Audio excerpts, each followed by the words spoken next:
건강에 나쁜 영향을 끼치는 잘못된 건강 상식들이 꽤 있는데요. 제대로 알고 바로잡아야겠습니다. 바로잡아야 할 잘못된 건강 상식들입니다. 첫째, 땀을 많이 흘렸을 땐 소금을 먹어야 한다고요? 땀을 흘리게 되면 염분보다 수분이 몸에서 훨씬 많이 빠져나가게 돼서 몸속의 염분 농도가 높아집니다.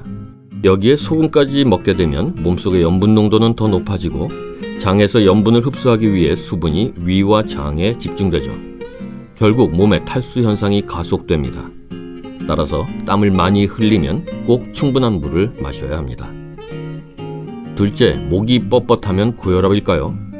고혈압 때문에 뒷목이 뻣뻣해지는 경우는 거의 없습니다. 고혈압은 아무런 증상도 일으키지 않는 것이 대부분이기 때문이죠. 목이 뻣뻣한 것은 심한 스트레스로 목 근육이 과도하게 수축했을 경우가 대부분인데, 이때는 안정을 취하고 뜨거운 물이나 수건으로 마사지를 하는 것이 좋습니다. 셋째, 속이 쓰릴 때 우유를 마시면 도움이 될까요? 속이 쓰릴 때는 우유를 마시면 처음에는 속쓰림이 덜합니다. 그 이유는 약알칼리성인 우유가 강한 산성인 위염을 중화하기 때문이죠.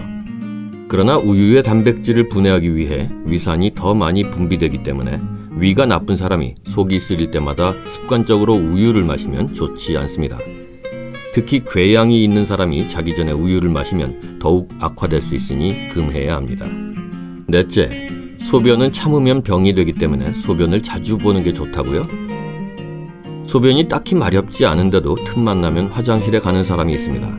그러나 이런 사람은 소변을 자연스럽게 배출한다기보다는 억지로 쥐어짜는 셈이어서 방광에 좋지 않습니다. 화장실을 자주 가게 되면 오히려 방광의 자연적인 배출 기능을 저하시키게 됩니다. 다섯째, 뇌졸중으로 쓰러졌을 때 우황청심원을 먹여야 될까요? 가슴이 답답하거나 심장이 뛰거나 울화가 치밀 때 등 우황청심환을 만병통치약처럼 생각하고 먹는 사람들이 있죠. 물론 동의보감에 쓰여 있듯이 우황청심환이 중풍, 즉 뇌졸중의 증상에 응급처치 효과가 있습니다. 다만 뇌졸중이 발병해서 의식이 없을 때는 우황청심환을 먹여서는 안 됩니다. 의식이 없는 상태에서는 그 무엇도 입에 넣지 말아야 합니다. 자칫 기도가 막혀 질식할 수 있기 때문이죠. 여섯째, 술잔을 돌리거나 국물을 같이 떠먹으면 간염이 옮을까요? 간염 환자와 술잔을 돌리거나 국물을 함께 떠먹더라도 간염은 전염되지 않습니다. 과거에 간염 예방을 위해서 술잔을 돌리지 말자는 캠페인이 있긴 했는데요.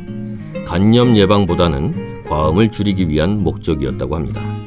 간염은 모자간의 탯줄 감염, 성접촉, 주사기, 면도기, 칫솔 등을 통해서만 전염됩니다. 일곱째, 손발이 저리면 혈액순환 촉진제를 복용해야 할까요? 흔히 중년 이후에 손발이 저리면 혈액순환이 안 좋다고 생각해서 혈액순환 개선제, 혈류 개선제 등을 먹는 경우가 있는데요. 목이나 허리에 디스크가 있는 경우, 손목을 지나는 신경이 눌리는 경우, 당뇨가 있는 경우 등 손발이 저리는 이유는 다양합니다. 그러니 스스로 진단하고 건강보조제를 장기간 먹으면 안 됩니다. 자칫 돌이킬 수 없는 후회를 낳을지도 모르니까요. 여덟째, 양치질은 식사 직후에 해야 하나요?